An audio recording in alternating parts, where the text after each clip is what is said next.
everybody, it's Joel with the Board Game Mechanics. If you don't know what board game mechanics are, let me tell you real quick. I'm Joel. My partner in this thing is Jason, and he and I do a podcast. So if you like podcasts, check us out at bgmechanics.com. Or if you like YouTube, you probably do because you're here watching a YouTube video. We've got like 150 YouTube videos or something up by now. So hit subscribe. Check out all of our content. We love doing these review videos. Jason is the other half, like I said. He does some reviews and some Kickstarter previews that you're not going to find anywhere else. So check us out here on YouTube or at bgmechanics.com. Okay, enough with the self-plug. Let's move on here.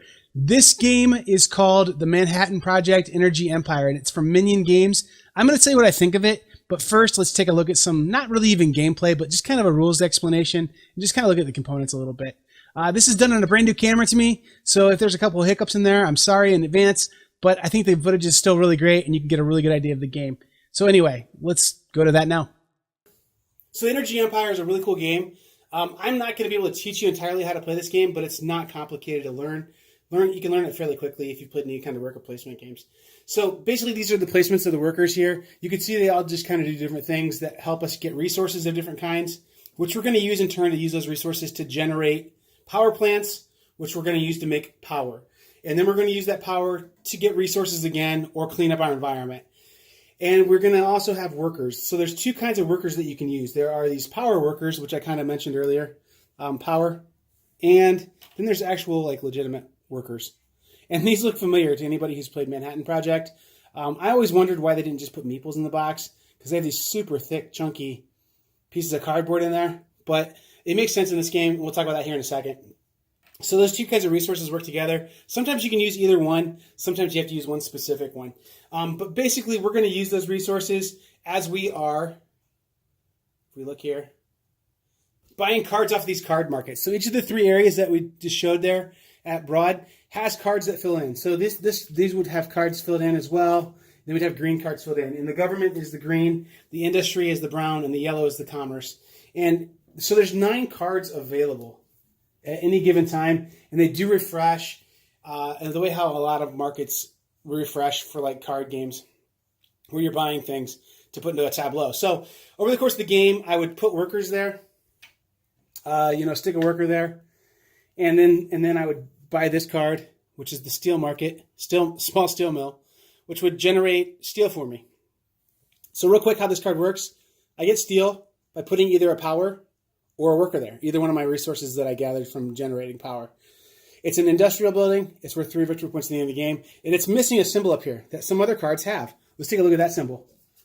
The farm, on the other hand, it's a really good place. It gives me money and victory points, but it takes 2 people or a combination of 2 energy or 2 people or a person and an energy to generate it. But then you can see it's worth 4 points at the end of the game. But this is the key thing I wanted to point out. This shows us that we have to pollute our environment if we're going to use this card. So the farm produces a pollution. So when we get to our player areas here, we'll talk about pollution a little more. But we're buying these cards to put into our own personal area to trigger with power and different things that we generate when we generate power. So let's take a look here real quick. How do we generate power? That's a big part of this game. Well, we generate power with these die. And there's 5 different kinds of die. There's the solar, the hydro, the coal, and the nuclear power. But then also there's this brown die, which is a petroleum die. And that's a temporary die. You roll it once and it's exhausted. Kind of like how we're doing with our oil. We're going to use the oil up on this planet, and then we'll be out. So these die have something worth noting on them. So let's take a look at this die here. It has a 4 on it. It has kind of a pollution symbol and then 2 lightning bolts. Each of those parts is pretty critical. These die reminded me a lot of Dice Masters die when I saw them first. The 4 is like kind of an initiative die that we have to like kind of look at. And whatever die we roll that has the highest number on it, we have to deal with the pollution that it creates. The 2 lightning bolts say this generated 2 lightning or 2 power when it was rolled. And then finally, the pollution up there is the type of pollution that we get. So this just generates regular pollution. So I'm going to go ahead and do a mock roll here. Let's just take a look at what would happen if I rolled these die. So let's take a look at these die. Well, we have a 1, a 4, a 3, and a 5. Oh, this is a bad roll for me in a way because the highest numbered die is a 5. And that not only generates pollution, but it generates nuclear pollution, which we'll talk about here in a second. But I did get 3 power from it, plus 2, plus 3 more with those 3 die. So I would have a total of 8 power that I would take from the supply, or my own personal supply, and put them in my area that I could use these power. And those are going to be used again to power those cards, but they're also used for one other thing too.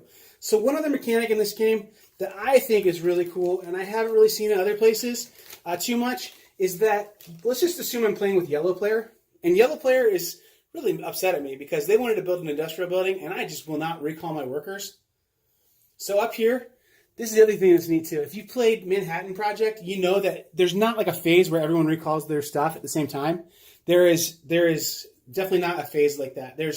When you exhaust your workers, you pull them back. So you're really trying to go as long as you can without pulling your workers back to maximize that. Because when you recall your workers, you're going to lose out a little bit. But there's no real blocking people in this game. So he has one person there. Well, then I can go there, but look what I have to do. Check this out. I have to put 2 there and make my stack taller than his to go there while he's still there. Okay? And so the game keeps going on like that. It's kind of an interesting thing because as the game goes on with more players, it can get really tall in those stacks in certain places. So let's say red recalled, but then yellow stayed there. Well, now red wants to go back there again. Well, there's a 2 height worker there. So now I got to put a 3 height there, right? And then it can go to a 4 height and 5 height. So the game really scales differently with the number of players because of that. On a 2-player game and 1-player game, you do have like a faux worker there that stays permanently. So it always costs you 2 to go to those locations. But then when the other person recalls, the only person left is that one little faux worker there. So it doesn't have that escalating effect that you would see in multiple players. So that's one thing to consider when you're playing this game, that maybe at 2 players you don't get the full richness of the competition for that stacking mechanism. But it's kind of a cool mechanism. Why are we building those things? Well, because we want to get the benefits from them. So real quick, let's take a look at these buildings over here on the board. The industrial buildings there, the first one we're going to look at, let's just go ahead and pull it off and look here. It's going to generate oil. And oil is going to be really useful for creating plastics, but also for burning that in our plants to make some power and get those brown dye. So the other resources that we get in this game include plastics and iron. So plastics are really cool little plastic cubes. Iron are these cool little painted wooden I-beams. And then these are really cool too, these little petroleum barrels. So the components in this game are really fun. And then these like cardboard chit workers and stuff, they're really thick, but they have to be that because you have that stacking mechanism in there. So now let's take a look at the worker area, or let's actually look at the bottom row of this board first real quick. So it shows you the requirements here of getting those dye. We kind of went over that a little bit, but it just shows right there like what it costs to get certain dye. This track right here is the United Nations. So the United Nations track is basically when we get our at the beginning of the game, in our setup phase, we're going to be handed 2 of these cards. Look, they're just player aids, right? Nope, there's a secret surprise there. They are what country we are. So let's take a look at these a little better here. So China and Great Britain are my choices.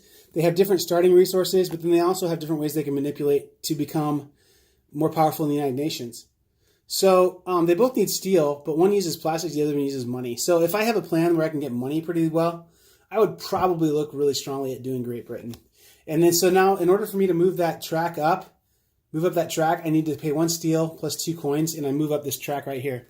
So did that, moved up on the track. So kind of cool, kind of a neat thing there. And there's enough points there that you can't ignore it. There's 20 points to be had there.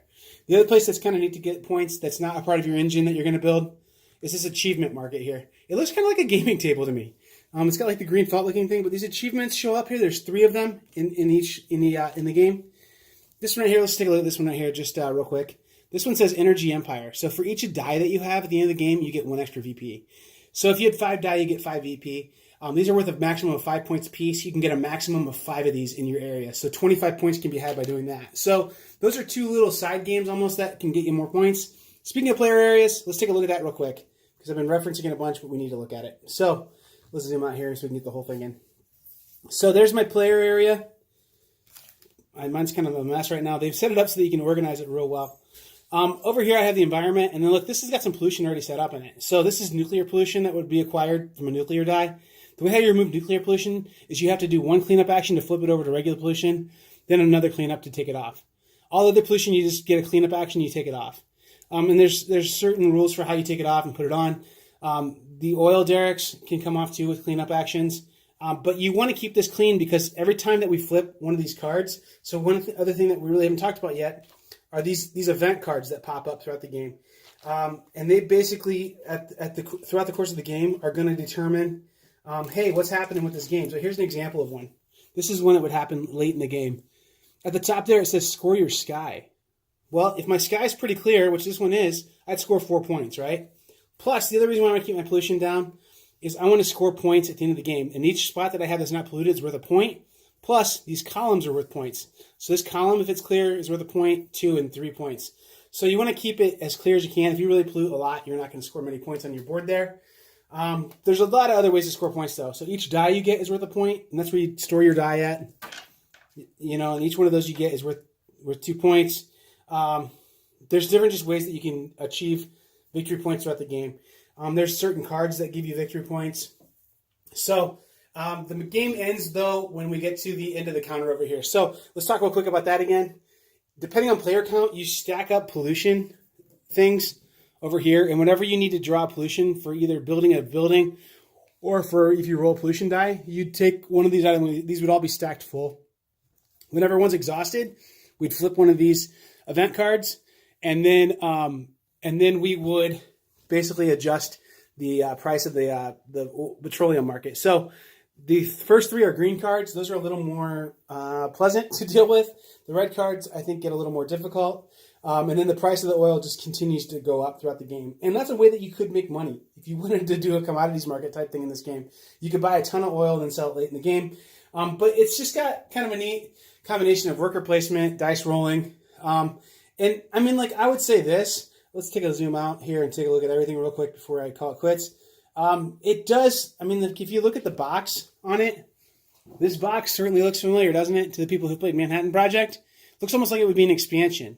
But the game plays very differently, I would say. And there are only a few elements that are similar to the regular Manhattan Project, such as how you recall your workers. Aesthetically, it looks kind of similar, but it's a very different game. So that is a real rough idea of what is going on in this game. Basically, it is a worker placement game where you are building die and using those die to kind of get more workers. It's kind of neat. There's 2 types of workers in there. It's a really neat game. I don't think you could probably start playing the game based on what I just showed you there, but I hope you got a good feel for the game because it's an excellent game. I think it's a really good game. So let's get right into what I really think about this game. It's got a cool theme. I really do like the theme on this game. I think that there are so many games that you could have done shepherds raising sheep or traders sending bamboo to the Mediterranean or whatever that have been done. So the fact that we're doing nuclear energy and other kinds of energy kind of things, but then also balancing it with trying to not pollute the environment, an eco-conscious game, I guess. I think that's really neat. I like that theme a lot. It's fresh and unique. I don't think you're going to find a lot of games that have themes similar to this. Maybe 20th Century, maybe CO2, for people who go a little deeper in the deep cuts of board games. But this one's probably the most mainstream of those games, and it's just a neat theme that's not really prevalent in other top Board Game Geek 150 games, top 150 games, which this one is, I believe. It's a solid worker placement game for sure. The way how it does worker placement with that stacking mechanism is unique to me. I've not seen that a lot of other places. I really think it's neat that exists in this game. The way how the 2 kinds of workers kind of work too, where you generate those like one-time use workers. It almost reminds me of when you get those gray workers in the original Manhattan Project. That you got these little disposable guys that aren't going to come back to you. But they're really powerful and they're useful, and you can use them to keep building your empire up. I also really like the components in this game. There's those little cardboard chit workers, and they're the same ones that were in the Manhattan Project. And if I were going to be critical of the first Manhattan Project game, it would have been that. It would have been that. Why didn't they just give us meeples? Like, why do we have these little like circle head guys on cardboard? But it really works in this game because of that stacking mechanism and how you have to stack your workers up on top of each other. And I almost wonder, with as great as the components are in this game, I almost wonder, that's my dog, he's excited about this game too. I almost wonder if they had a stacking thing in mind and then it developed into this game for Manhattan Project, the original one. So really, really a nice job on the components on this. The resources are awesome. The graphic design is super cool. Everything makes a lot of sense in there as far as like the symbolism and all that kind of stuff in the game. Not like symbolism meaning this stands for something, but just how the symbols make sense to me is really great. in this game. The graphic design is just really good, and it's easy to follow instructions as well. So this game is not hard to learn, for sure. So you can take a look at this video that we did here, maybe another video here, read through the directions once, and you're playing this game. And it's not difficult to teach either. You can almost teach phases of it later. So get people just started on the one worker placement thing, and then say, okay, now we're going to generate power. And I don't know, it's like you can maybe make the game unfold a little bit as you're teaching it. There's some just nuance to the game that you can just teach as it comes up, which I think really makes games easy to learn sometimes. If I have any complaints about this game at all, it's that it's a little long, and I don't mean the playtime on it. I mean that in 2 players, I felt like I became really, really powerful fairly early, because the worker placement stuff in a 2-player game wasn't near as competitive as it would be in, you know, your 3 and 4-player games. So in a 2-player game, it felt a little long, maybe. Depending on your group and your player count too, it might be a little long for you too. Not bad though. Certainly not bad that way. It just, I was surprised at how powerful I got, how early in this game I got that powerful. So it does kind of try and like scale up by reducing the number of pollution tokens that you have come out in the game. But I think that the lack of competition that you have at lower player counts, they do try and address that with that phantom player in there. But it still feels like there's not as much competition. So you're both getting really powerful really fast in a 2-player game. I have not played this at 4 players, so I don't know if it bogs down at 4. I played it at 3. And I'm going to try and be honest with you on this too, that there was a promotional consideration of a game given to us as well, as the fact that I've only played this game a couple times at this point. So I haven't played this one 10 times. I think I will play it 10 times though, because I'm intrigued enough by it to play it 10 times. And I will definitely give you more information about how I feel about this game as I play it. However, here's the caveat. I'm not going to do it on YouTube. You're going to have to go to our podcast to listen to that. So we talk about games we play all the time on that podcast. And I will definitely update my opinions as I'm playing this game more on the podcast. So if you're really interested in this game and see how I develop my love for it or maybe my not love for it, I don't see this game ever being something I would call a bad game ever. I think it seems like a really excellent game. So anyway, what do I give this game? Well, I'm giving it the Board Game Mechanics approval. It's accepted by the Board Game Mechanics. It is at a 4 out of 5 wrench rating, which is an excellent game. That's a game that I think that 50% of gamers out there would benefit from owning and would benefit from having in their collection. I really do like this game a lot. I think it's a rock solid worker placement game. I think it's unique in a lot of ways in what it does. Just a very good game. So 4 out of 5 star rating, wrench rating. That's it, guys. I hope that you get a chance to play this one, or if you think this game's awesome, I wouldn't hesitate if you find it at a place you want to buy it or the local shop, picking it up blindly. I wouldn't hesitate on that. I think you'll be pleasantly pleased with it. So, especially if you like the first Manhattan Project game. Now, the other complaint I have, this is like bonus information for people who watched after that logo came up to see where I was at with this. I wish they would have just called this game Energy Empire. I wish they would have made the graphic design a little different on it, because I don't think that people get this game is totally different than Manhattan Project. The crossover between this game and Manhattan Project is less than like between Agricola and Caverna, or less than between, I don't know, the different kinds of pandemic games or whatever. They definitely are unique games to each other. And I think that if they would have just called this one Energy Empire, it would have made people maybe a little more interested in getting it. Because I know for a while I was like, is this an expansion or a standalone or what is it? And why is it in that, you know, Manhattan Project universe? And I get why they did it. I think Minion Games had a hit with Manhattan Project. It was a brand that they had that was awesome and really hot at the time this game came out. And Manhattan Project is a great game, but I think that the name confusion stuff on it did hurt this game a little bit. And it shouldn't have, because it's an awesome game. But anyway, Manhattan Project Energy Empire, I give it my 4 out of 5 wrench rating. I think you should check it out.